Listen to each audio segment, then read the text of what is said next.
이번 섹션에서는 CSS 그 포지셔닝, 위치 잡는 방법에 대해서 한번 살펴보도록 하겠습니다. 그러니까 HTML 엘리멘트들의 위치를 우리가 마음대로 조절할 수가 있습니다.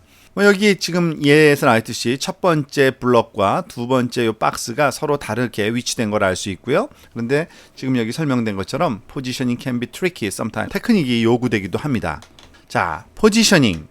CSS의 포지셔닝이라는 프로퍼티를 사용하면요, 요소를 우리가 원하는 대로 배치를 할 수 있는데 또 다른 요소 뒤에 요소가 오도록 배치할 수도 있고요. 지금 보면은 요 밑에 게 뒤에 오고 있죠. 요소의 내용이 너무 큰 경우에 수행할 작업을 지정할 수도 있고요. 보통 요소를 그 위치시킬 때 탑, 버튼, 레프트, 라이트 속성들이 주로 사용됩니다. 그러나 이런 것들이 사용되려면 포지션이라는 속성이 먼저 설정되어 있어요. 그렇지 않으면 탑, 버튼, 레프트, 라이트도 작동이 안 됩니다. 그러니까 포지션과 함께 써야 되는 건데요. 그 포지션을 쓰는 방법은 크게 네 가지의 서로 다른 방법이 존재합니다. 우선 첫 번째 하나하나 살펴볼게요. 스태틱이 첫 번째고요. 그 다음에 fixed, 세 번째 relative, 네 번째 절대적인 위치 등등이 있습니다. 자, 우선 그 스태틱 포지션 한번 볼게요. 이걸 스태틱 포지션이라고 하는 거는 그 정적 배치라고 번역할 수 있겠는데, HTML 요소의 기본적인 포지셔닝이 사실은 정적 배치입니다. 그러니까 정적으로 위치가 지정된 요소는 항상 페이지의 기본적인 흐름에 따라서 배치됩니다. 페이지가 넓어지면은, 페이지가 좁아지면은 그 다음으로 움직인다든지, 그 같은 그 우리가 디폴트 값이 바로 그런 겁니다. 그래서 이런 스태틱 포지션 같은 경우에는 탑, 버튼, 레프트, 라이트 속성 이런 것에 영향을 받지가 않습니다. 그러니까 페이지의 크기의 흐름에 따라서, 페이지의 기본적인 흐름에 따라서 배치되기 때문에 그렇고요. 자, 두 번째 고정된 fixed positioning을 볼까요? 고정된 위치라고 하는 거는 브라우저 창 안에서의 어떤 그 상대적인 위치를 얘기하는 건데, 창이 스크롤링 하더라도 그 움직이질 않는 겁니다. 그게 바로 fixed. 그러니까 스크롤링 하면은 창을 따라 움직여야 되는데 우리가 지금 이 페이지가 위아래로 움직이고 있죠. 그런 움직임이 없는 거를 얘기를 하는 겁니다. 예를 들어서 이런 걸 한번 볼까요? Try yourself를 봅시다. 자, 지금 보면 오른쪽에 그 브라우저에 지금 그 텍스트가 보이고 있는데 한번 스크롤 마우스 휠을 써가지고서 옮겨 다녀 보세요. 자, 페이지가 위아래로 움직입니다. 그런데 여기 빨강색으로 some positioned text라는 게 있는데 얘는 움직이질 않죠. 즉, 이 위치가 바로 fixed 된 포지셔닝이라고 얘기를 하는 겁니다. 자, 왜 그런가 한번 보면요. 지금 패러그래프가 일단은 여기 보면은 패러그래프가 하나 있고요. 그 뒤에 또 패러그래프가 여러 개가 따라오고 있고 마지막에 패러그래프 하나가 더 있어요. 근데 그 기존의 패러그래프는 어떤 스타일도 주질 않았고요. 마지막 패러그래프만 바로 이거인데 some positioned text라고 부르는 요 패러그래프인데, 이 친구의 그 스타일을 우리가 그 주기 위해서 클래스를 pos underscore fixed라고 했네요. 그러니까 p.pos underscore fixed라는 스타일에 적용을 받겠죠. 그러니까 포지션이라는 프로퍼티를 fixed로 주면 바로 이와 같은 움직이지 않는 현상이 나타나는 겁니다. 그리고 그 위치를 좀 더 정확하게 잡아주기 위해서 탑으로부터 30픽셀, 위로부터 30픽셀 떨어뜨리라는 얘기고요. 라이트, 오른쪽으로부터는 5픽셀, 그리고 색깔은 레드, 우리가 알고 있는 다른 그 색깔 바뀌는 그 스타일을 여기서 적용을 한 거죠. 자, 아주 그 때때로 유용한 그러한 스타일이기도 합니다. 포지션을 픽스드로 주는 것을 기억하시면 됩니다. 그러니까 픽스드 포지션이라는 그 스타일을 갖는 요소는요, 정상적인 흐름에서 빠져나가고요. 그리고 그 문서 및 다른 요소들은 마치 고정 위치 요소가 존재하지 않는 것처럼, 방금 전에 본 내용이 그렇죠. 있지도 않은 것처럼 행동합니다. 그래서 이 고정 위치 요소 포지션 이퀄 픽스드로 되면은 얘는 다른 요소들과 겹칠 수밖에 없겠죠. 때때로. 자, 이번엔 상대적인 위치를 한번 볼까요? 상대적인 요소는 정상적인 위치에 대한 상대적입니다. 그러니까 상대적이라는 건 기준이 있어야 되는데 기준이 바로 정상적인 위치죠. 지금 이 example 한번 볼까요? 자, 지금 보면 그 오른쪽에 그 세 개의 H2 엘리멘트가 있습니다. 여기 보면은 H2 소스를 보면 알죠? H2가 3개가 있는 거예요. 그런데 H2가 여기서부터 시작하는 게 있고요. 지금 왼쪽으로 안으로 들어가서 시작하는 게 있고요. 오른쪽으로 조금 움직여서 시작하는 게 있죠. 이 H2라는 엘리멘트 3개를 상대적인 위치로 조금씩 바꾼 겁니다. 즉, 첫 번째 거는 정상적으로 H2 스탠다드한 그 디폴트 폼 그 위치를 그대로 쓴 거고요. 그 클래스를 보면요.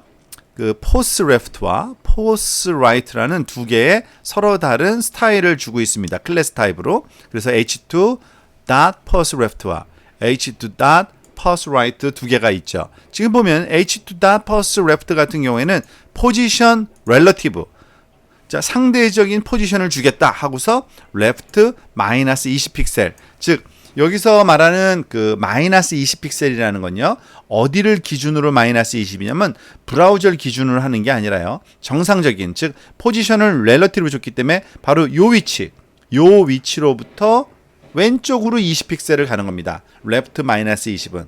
그리고 레프트 플러스 20은요, 요 위치로부터 오른쪽으로 20픽셀 가는 거예요. 그렇기 때문에 절대적인 위치 또 다음에 배우겠지만 그 위치를 그 잡는 방법의 기준을 그 정상적인 디폴트 위치를 기준으로 하냐 아니냐의 차이입니다. 예를 들어서 여기서 아주 조금만 왼쪽으로 움직여 볼게요. 마이너스 20 말고 한 마이너스 5픽셀로 한번 우리가 해볼게요. 그러면은 지금 보다시피 요 위치보다 요 위치는 왼쪽으로 한 5픽셀 정도만 이동된 상태로 보여지는 것을 우리가 알 수 있습니다. 자, 그리고 상대적인 위치가 지정된 요소의 내용이 움직여서 다른 요소와 중첩될 수는 있지만 요소가 보유한 공간은 여전히 기본적인 흐름에 의해서 보존된다. 자, 이 예를 보면은 우리가 좀 더 이해할 수 있을 겁니다. 지금 보다 보면은 상대적인 포지션으로 요번에 위쪽으로 올렸어요. 그죠? 지금 보면은요, 지금 첫 번째 엘리멘트가 여기 있고요. 그리고 두 번째 엘리멘트가 여기 밑에 있는데 이 두 번째 엘리멘트 H2 요소가 그 포지션 렐러티브 탑으로 마이너스 30, 그러니까 위쪽으로 정상적인 위치보다 위쪽으로 30픽셀 올라간 겁니다. 조금 더 많이 올려볼까요? 마이너스 40으로. 자, 보면은 심지어는 내용이 겹치기까지 하는 거죠. 위 엘리멘트와. 그렇지만 겹치기만 하는 거고 원래 엘리멘트가 줄어들거나 크기가 그러진 않는 겁니다. 정상적인 크기는 그대로 요 첫 번째 엘리멘트나 두 번째 엘리멘트가 다 유지되고 있는 걸 알 수 있죠. 그래서 겹쳐서 나타날 수가 있는 겁니다. 이번에는 그 네 번째 그 위치를 주는 그 절대적인 위치를 한번 볼까요? 이 절대적인 위치는 정적인 위치를 얘기하는 건 아닙니다. 정적이 아닌 위치를 가지는 부모 요소에 상대적으로 위치된다고 이해를 하면 되는데, 무슨 말이냐면 부모 요소라는 거는요, 일반적으로 HTML 요소 전체를 얘기하는 거고요. 무언가의 어떤 요소 안에 있으면 그 바깥에 있는 요소가 부모 요소가 되는 거고요. 그 바깥의 요소가 아무것도 감싸고 있는 게 없으면 그 전체 HTML이 부모 요소라고 생각을 하시면 됩니다. 자, example 한번 볼까요? 자, 지금 보면은요, this heading has an absolute position이라는 요 H2 엘리멘트, H2 엘리멘트가 처음에 왔으니까 당연히 앞에 쓰여야 되는데 거기에 없어요. 왜 그럴까요? 지금 H2 엘리멘트를 포지션을 absolute로 줬어요. 그러니까 절대적인 위치로 줬고 왼쪽으로부터 100, 그 위로부터 150픽셀을 줬네요. 즉 왼쪽으로부터 100픽셀, 위로부터 150픽셀을 줬습니다. 만약에 이걸 absolute가 아니라 렐러티브로 주면 어떻게 될까요?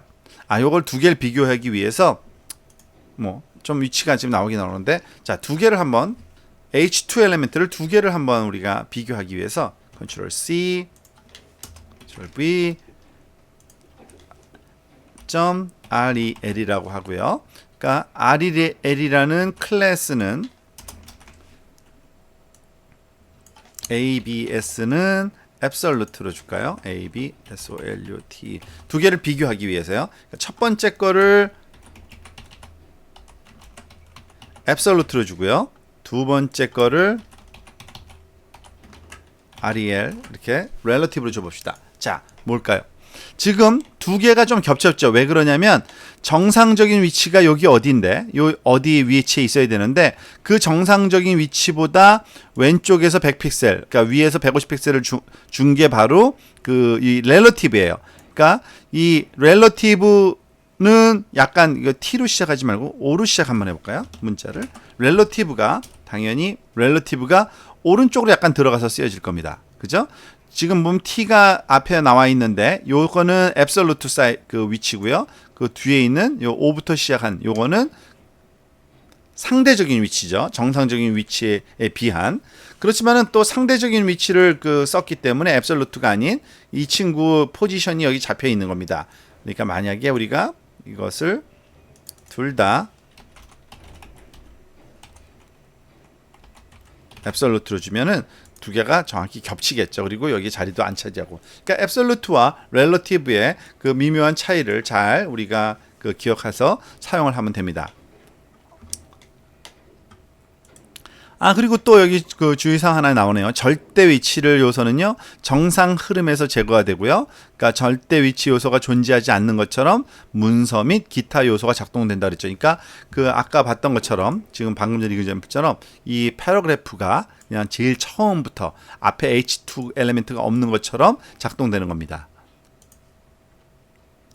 자, 이번엔 중첩될 때 우리가 쓸 수 있는 프로퍼티 하나를 또 살펴보도록 합시다.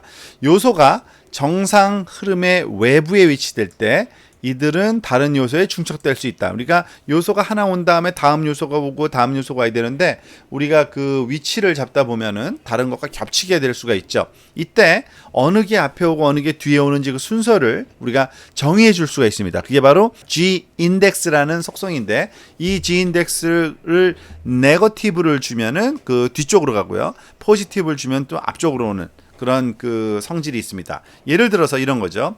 트라이오스래프를 보면요. 지금 보면 H1 엘리멘트 다음에 그 이미지가 있고요. 그리고 패러그래프가 있네요. 자, 이거를요. 이 스타일을 클래스로 바꿔볼게요.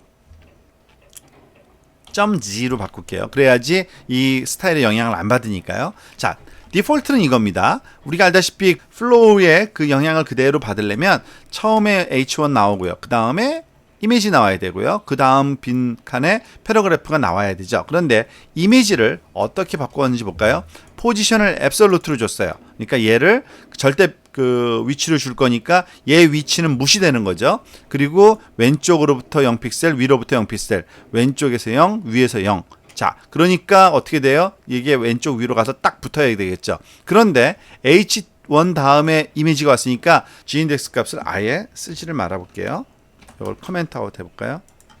G인덱스 값을 우리가 주질 않으면 당연히 그 이미지가 다음에 왔기 때문에 그 위에 그 덮어 씌워서 잘 안 보이게 될 겁니다. 하지만 그걸 뒷 배경으로 보내고 싶으면 우선순위를 프라이어리티를 좀 낮춰줄 수가 있어요. 그러니까 G인덱스가 일종의 그 순서인데 일단은 -1이라는 값을 주면 정상적인 값보다 항상 그 우선순위가 낮아지기 때문에 이렇게 뒤로 가서 보여지는 이런 효과를 우리가 요 프로퍼티를 줌으로써 우리가 구현해낼 수가 있습니다. 그러니까 이그젠플 중에 한두 개를 우리가 좀 살펴볼까요? 다는 살펴볼 필요는 없을 것 같고요. 제일 마지막 건 한번 봅시다. 왜냐하면 커서에 대한 얘기가 다른 데 되어 있지 않기 때문에 change the cursor를 한번 볼까요? 우리가 커서를 모양을 바꿀 수가 있어요. 사실은. 자, 마우스를 가지고서 오른쪽에 그 텍스트들에 올려봅시다. 오토 크로스 헤어, 디폴트, 이스트 리사이즈, 헬프, 무브, 노스 리사이즈, 노스 이스트, 노스 웨스트, 포인터, 프로그레스, S 리사이즈, S 사우스 이스트, 사우스 웨스트, 텍스트, 웨스트 리사이즈, 웨이트. 자, 대충 감이 오죠? 그러니까 그 다양한 그런 그 화살표나 아니면은 뭐 물음표 또는 그 대기하라는 그 소위 동그라미가 뱅글뱅글 도는 이런 그런 것들 또는 작은 동그라미가 그 진행되는 것 프로그레스 그러니까 뭔가 진행 중인 거를 나타내는 그런 그 소위 커서인데 이런 것들을 어떻게 얻느냐? 스팬 그 대상 그러니까 우리가 그 커서의 모양을 바꾸게 나타나고 싶은 그 위치에다가 그걸 스팬으로 감싸준 다음에 스타일에서요 커서 프로퍼티 값을 다른 걸 주면 됩니다. 커서 원래는 디폴트는 오토겠죠, 그죠? 그 텍스트 위에 가서는 이런 그 버티컬 그 바가 생기는 게 오토인데 또는 크로스 헤어로 주면은 즉 이 이름이 다 프로퍼티 밸류입니다. 한두 번 우리가 그 기억했다가 헬프 물음표라든지 등등을 써서 그 적절한 그 커서를 활용할 수도 있겠네요.